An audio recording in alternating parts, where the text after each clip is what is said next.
بسم اللہ الرحمن الرحیم۔ ایسی خوشی سے بچو جو دوسروں کو دکھ دے کر حاصل ہو۔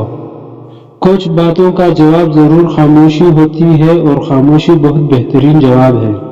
جب نیت میں کھوٹ آ جائے تو پھر یہ تینوں چیزیں راستہ بدل لیتی ہے: مال، رزق، محبت۔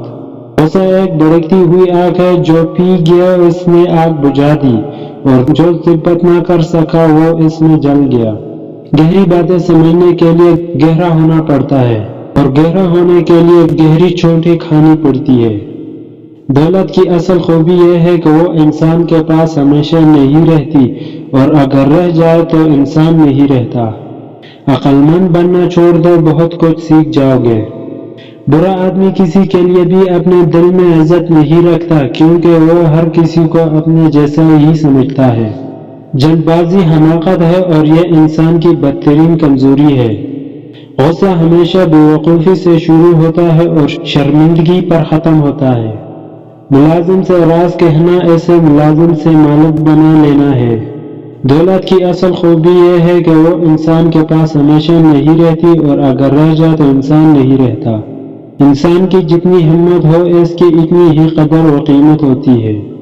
جسمانی امراض پرہیز سے جاتی ہے، اور روحانی امراض پرہیزگاری سے۔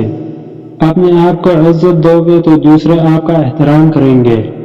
قدر کرنی ہے تو زندگی میں کرو، چہرے سے کفن اٹھاتے وقت تو نفرت کرنے والے بھی رو پڑتے ہیں۔ جو ناقابل برداشت ہو اسے برداشت کرنا حقیقی برداشت ہے۔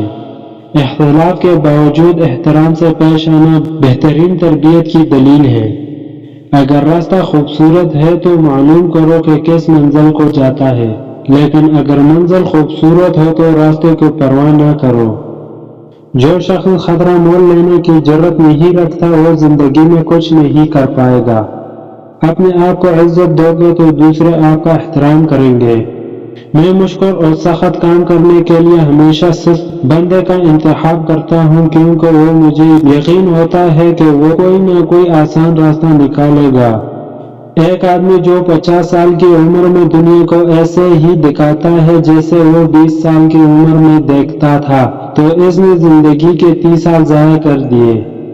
جس لمحے آپ اپنے آپ کو ہمت دینا شروع کریں گے، یہ دنیا بھی آپ کو ہمت دینا شروع کر دے گی۔